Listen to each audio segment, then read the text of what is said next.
ਅਸੀਂ during the experiment of melting that the temperature of the system does not change means ਜਦੋਂ solid ice ਤੋਂ liquid ਚ convert ਹੁੰਦਾ ਆ, ਠੀਕ ਹੈ, ਥੋੜਾ ਥੋੜਾ ਹੁੰਦਾ ਆ, ਲਾਸਟ ਵਿੱਚ ਸਾਰਾ ਹੋ ਜਾਂਦਾ, ਤਾਂ ਵੀ ਜਿਹੜਾ ਟੈਂਪਰੇਚਰ ਹੈ ਇਹ ਤਾਂ ਆਪਾਂ ਨਹੀਂ ਕਹਿ ਸਕਦੇ ਕਿ ਜੋ ਆਈਸ ਤੋਂ ਸਿੱਧਾ ਬਰਫ਼ ਲਿਕੁਇਡ ਚ ਕਨਵਰਟ ਹੁੰਦਾ ਆ। ਆਈਸ ਜਦੋਂ ਪਾਣੀ ਬਣਦਾ ਤਾਂ ਉਹ ਬਿਲਕੁਲ ਹੀ ਨੋਰਮਲ ਹੁੰਦਾ ਆ, ਬਹੁਤ ਜ਼ਿਆਦਾ ਠੰਡਾ ਹੁੰਦਾ, ਬਹੁਤ ਹੀ ਜ਼ਿਆਦਾ ਠੰਡਾ ਹੁੰਦਾ ਆ।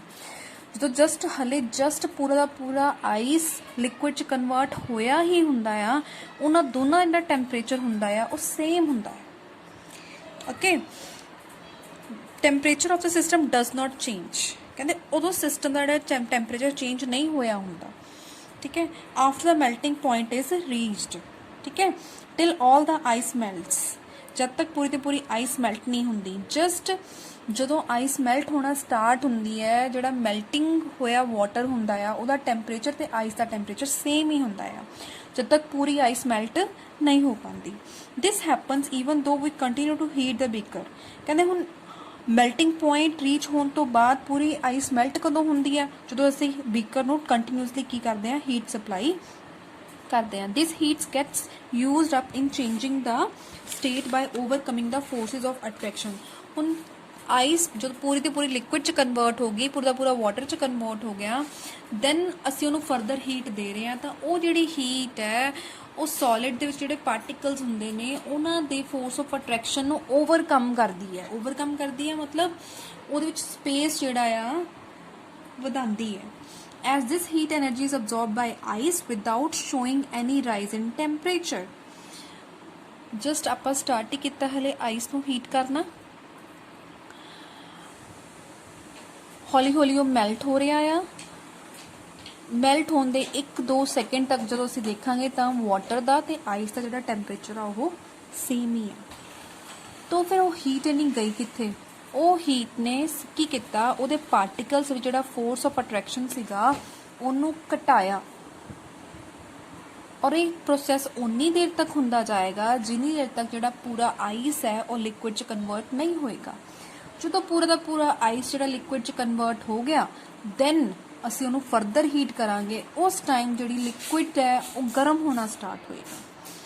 As this heat energy is absorbed by ice without showing any rise in temperature, it is considered that it gets hidden into the content of the beaker and is known as the latent heat।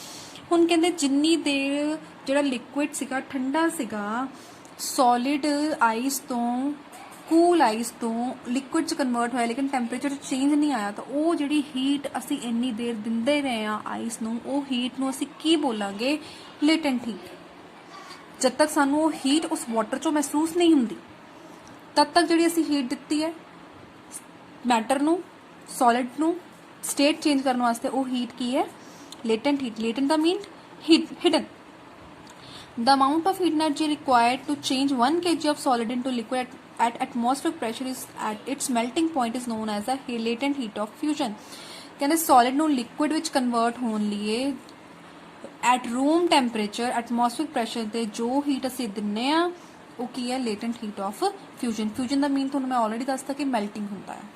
okay, when we supply heat energy to water particles start moving even faster। ਜਦੋਂ ਅਸੀਂ heat ਹੋਰ ਦੇ ਰਹੇ ਹਾਂ ਉਸ liquid ਨੂੰ ਤਾਂ ਕੀ ਹੋਏਗਾ? ਉਹਦੇ ਪਾਰਟੀਕਲਸ ਹੋਰ ਤੇਜ਼ੀ ਨਾਲ ਗਤੀ ਕਰਨਗੇ, ਹੋਰ ਮੂਵ ਫਾਸਟ ਕਰਨਗੇ, ਕਾਈਨੈਟਿਕ ਐਨਰਜੀ ਹੋਰ ਵਧੇਗੀ ਤੇ ਆਪਸ ਦੇ ਵਿੱਚ ਉਹਨਾਂ ਦਾ ਕੋਲੀਜਨ ਜ਼ਿਆਦਾ ਹੋਏਗਾ। ਕਾਈਨੈਟਿਕ ਐਨਰਜੀ ਵਧਣ ਦੇ ਨਾਲ ਕੀ ਹੋਏਗਾ? ਇੱਕ ਸਟੇਜ ਇਸ ਤਰ੍ਹਾਂ ਦੀ ਆਏਗੀ ਜਿਹਦੇ ਵਿੱਚ ਜਿਹੜੇ ਲਿਕੁਇਡ ਦੇ ਪਾਰਟੀਕਲਸ ਦਾ ਸਾਈਜ਼ ਹੈ ਜਾਂ ਲਿਕੁਇਡ ਦੇ ਪਾਰਟੀਕਲਸ ਵਿੱਚ ਜਿਹੜੀ ਸਪੇਸ ਹੈ ਉਹ ਵੱਧ ਜਾਏਗੀ, ਠੀਕ ਹੈ। So a point is reached when the particles have enough energy to break free from the forces of attraction of each other। At this temperature the liquid starts changing into gas। उस temperature ਜਿਹੜਾ liquid ਹੈ ਉਹ gas ਚ change ਹੋਏਗਾ।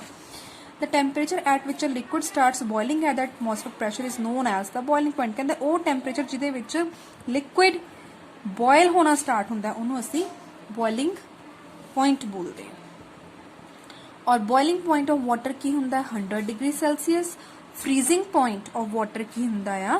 0 degree Celsius। 0 degree Celsius ਤੇ water ice ਬਣਦਾ ਆ, 100 degree Celsius ਤੇ water ਭਾਪ ਬਣਦਾ ਆ, steam ਬਣਦਾ ਆ। okay, now next ਆ ਗਿਆ ਇੱਥੇ ਦੇਖੋ solid state ਜਦੋਂ heat ਦਵਾਂਗੇ liquid ਚ convert ਹੋਊਗਾ, further heat ਦਵਾਂਗੇ gas ਦੇ ਵਿੱਚ, अगर ਇਹਦਾ ਰਿਵਰਸ ਪ੍ਰੋਸੈਸ ਚਾਹੁੰਦੇ ਆ ਤਾਂ ਸਾਨੂੰ ਕੀ ਕਰਨਾ ਪਊਗਾ, ਕੂਲ ਕਰਨਾ ਪਊਗਾ। ਕੂਲਿੰਗ ਦੇ ਨਾਲ ਕੀ ਹੁੰਦਾ ਆ, ਪਾਰਟੀਕਲ ਦੇ ਵਿੱਚ ਅਟਰੈਕਸ਼ਨ ਜ਼ਿਆਦਾ ਹੁੰਦੀ ਹੈ, ਔਰ ਹੀਟ ਕਰਨ ਦੇ ਨਾਲ ਕੀ ਹੁੰਦਾ, ਪਾਰਟੀਕਲਸ ਜਿਹੜੀ ਅਟਰੈਕਸ਼ਨ ਹੈ ਉਹ ਘਟਦੀ ਹੈ। ਇਹ ਪ੍ਰੋਸੈਸ ਤੁਹਾਨੂੰ ਮੈਂ 3 ਸਟੇਟਸ ਦਾ ਦੱਸਿਆ ਆ, ਸੋਲਿਡ ਦਾ ਲਿਕੁਇਡ 'ਚ ਕਨਵਰਟ ਹੋਣਾ, ਲਿਕੁਇਡ ਦਾ ਸੋਲਿਡ 'ਚ ਕਨਵਰਟ ਹੋਣਾ। ਬਟ ਇੱਕ ਪ੍ਰੋਸੈਸ ਹੋਰ ਵੀ ਹੈ ਜਿਹਦੇ ਵਿੱਚ ਜਿਹੜਾ ਸੋਲਿਡ ਆ ਉਹ ਡਾਇਰੈਕਟਲੀ ਗੈਸ਼ੀਅਸ ਫਾਰਮ 'ਚ ਕਨਵਰਟ ਹੁੰਦਾ ਆ। ਉਹਦੀ ਸਭ ਤੋਂ ਮੋਸਟ ਐਗਜ਼ਾਮਪਲ ਹੈਗੀ ਹੈ ਕੈਂਫਰ, naphthalene balls ਐਂਡ ਜਿਹੜਾ ਤੁਸੀਂ ਆਪਣੇ ਘਰਾਂ 'ਚ ਆਮ ਯੂਜ਼ ਹੁੰਦਾ ਹੈ ਓਡੋਨਿਲ। ਇਹ ਸਭ ਕਿਸ ਬੇਸ ਤੇ ਕੰਮ ਕਰਦੇ ਆ, ਫਰਨੈਲ ਦੀਆਂ ਗੋਲੀਆਂ ਕਿਸ ਬੇਸ ਤੇ ਕੰਮ ਕਰਦੀਆਂ, ਮੁਸ਼ਕ ਕਪੂਰ ਕਿਸ ਬੇਸ ਤੇ ਕੰਮ ਕਰਦਾ ਆ, ਓਡੋਨਿਲ ਜਿਹੜਾ ਹੈਗਾ ਆ ਉਹ ਕਿਸ ਬੇਸ ਤੇ ਕੰਮ ਕਰਦਾ ਆ, ਉਹ ਸਬਲੀਮੇਸ਼ਨ ਤੇ ਬੇਸ ਤੇ ਕੰਮ ਕਰਦਾ ਆ। Here is the word is sublimation. Sublimation ਕੀ ਹੁੰਦਾ ਆ, ਜਦੋਂ solid at room temperature solid ਤੋਂ ਡਾਇਰੈਕਟ ਗੈਸ਼ੀਅਸ ਸਟੇਟ ਕਨਵਰਟ ਹੁੰਦਾ without going to liquid state ਦੇ ਵਿੱਚ ਨਹੀਂ ਜਾਂਦਾ ਉਹ। ਇਸ ਕੇਸ ਨੂੰ ਅਸੀਂ ਕੀ ਬੋਲਦੇ ਹਾਂ, sublimation. Okay, solid to liquid convert ਹੋਣਾ, ਲਿਕੁਇਡ ਟੂ ਗੈਸਿਸ ਕਨਵਰਟ ਹੋਣਾ, ਅਸੀਂ ਹੁਣ ਤੱਕ ਟੌਪਿਕ ਪੜ੍ਹਿਆ ਆ ਵਿਦ ਟੈਂਪਰੇਚਰ। ਜਦੋਂ ਅਸੀਂ ਹੀਟ ਦਿੰਨੇ ਆ ਤਾਂ ਸੋਲਿਡ ਤੋਂ ਲਿਕੁਇਡ ਕਨਵਰਟ ਹੁੰਦਾ, ਲਿਕੁਇਡ ਤੋਂ ਸੋਲਿਡ। ਨਾउ ਨੈਕਸਟ ਆਂਦਾ ਆ ਟੈਂਪਰੇਚਰ ਵਾਲਾ ਟੌਪਿਕ ਹੋ ਗਿਆ। ਨੈਕਸਟ ਆਂਦਾ ਪ੍ਰੈਸ਼ਰ। ਕੀ ਸਟੇਟਸ ਆਫ ਮੈਟਰ ਪ੍ਰੈਸ਼ਰ ਦੇ ਨਾਲ ਚੇਂਜ ਹੁੰਦੀਆਂ ਨੇ? ਰਬੜ ਬਾਲ ਨੂੰ ਪ੍ਰੈਸ਼ਰ ਦਿੱਤਾ ਜਾਂਦਾ ਤਾਂ ਕਿ ਉਹਦੀ ਮੈਟਰ ਚੇਂਜ ਹੋ ਜਾਂਦੀ ਹੈ, ਕਿ ਉਹ ਲਿਕੁਇਡ ਫਾਰਮ 'ਚ ਆ ਜਾਂਦੀ ਹੈ? ਨਹੀਂ।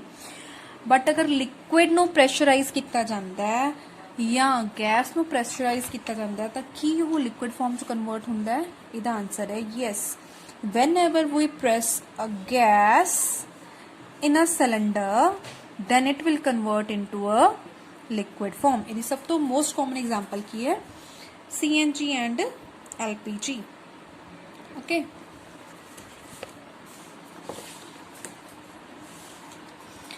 ਲਿਕੁਇਡ ਨੂੰ ਵੈਪੋਰਾਈਜ਼ ਕਰ ਸਕਦੇ ਆ ਵਿਦ ਹੀਟ, ਔਰ ਗੈਸ ਨੂੰ ਲਿਕੁਇਡ 'ਚ ਕਨਵਰਟ ਕਰ ਸਕਦੇ ਆ ਵਿਦ ਕੰਡੈਂਸੇਸ਼ਨ।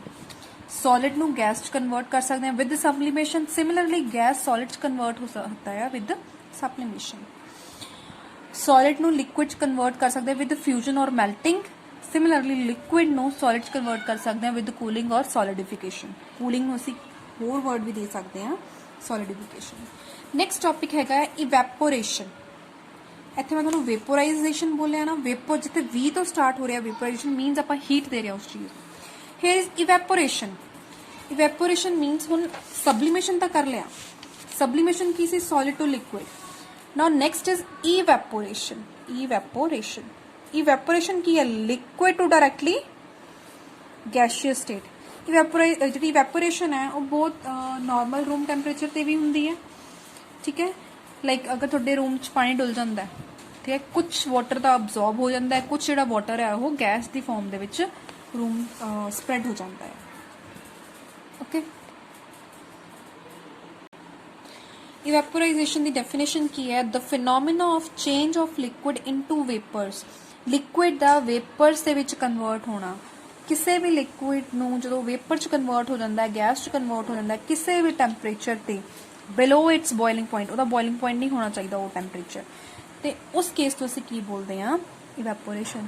ਜਦੋਂ ਪਾਣੀ ਜਿਹੜਾ ਹੈਗਾ ਆ, ਅਗਰ ਰੂਮ ਦੇ ਵਿੱਚ ਡੁੱਲਿਆ ਹੋਇਆ ਪਾਣੀ ਆਪਣੇ ਆਪ ਇਵੈਪੋਰੇਟ ਹੁੰਦਾ ਆ, ਆਪਣੇ ਆਪ ਹੋ ਰਿਹਾ, ਠੀਕ ਹੈ। ਰੂਮ ਦੇ ਵਿੱਚ ਕੋਈ ਬੋਇਲਿੰਗ ਟੈਂਪਰੇਚਰ ਨਹੀਂ ਹੈਗਾ, 100 ਡਿਗਰੀ ਸੈਲਸੀਅਸ ਤੇ ਵਾਟਰ ਬੋਇਲ ਹੁੰਦਾ ਹੈ, ਲੇਕਿਨ ਰੂਮ ਦਾ ਟੈਂਪਰੇਚਰ 100 ਡਿਗਰੀ ਸੈਲਸੀਅਸ ਨਹੀਂ ਹੈ। ਤਾਂ ਇਸ ਕੇਸ ਦੇ ਵਿੱਚ ਜਿਹੜਾ ਇਵੈਪੋਰੇਸ਼ਨ ਜੋ ਸਟੇਟ ਚੇਂਜ ਹੋ ਰਹੀ ਹੈ ਲਿਕੁਇਡ ਟੂ ਗੈਸਿਸ ਦੀ, ਉਹ ਕਿਸ ਵਜ੍ਹਾ ਕਰਕੇ ਹੋ ਰਹੀ ਹੈ? ਵੇਪਰਸ ਦੀ ਵਜ੍ਹਾ ਕਰਕੇ ਹੁੰਦੀ ਹੈ।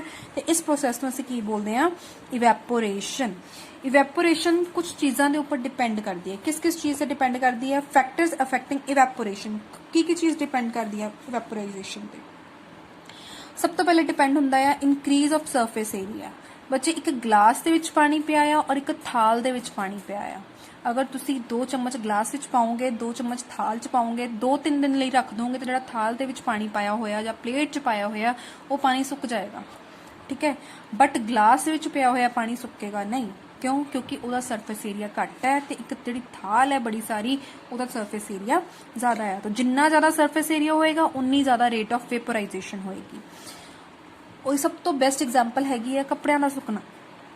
Clothes for drying up we spread them out. ਅਸੀਂ ਉਹਨਾਂ ਨੂੰ ਛਿਟਕਦੇ ਆ ਨਾ, एंड इंक्रीज ऑफ टैंपरेचर, जिन्ना ज़्यादा टैंपरेचर होगा उन्नी ज़्यादा वेपराइजेशन होगी। क्यों? जो टैंपरेचर इंक्रीज होएगा तो पार्टिकल्स की जी काइनेटिक एनर्जी है वधेगी तो स्टेट चेंज होएगी।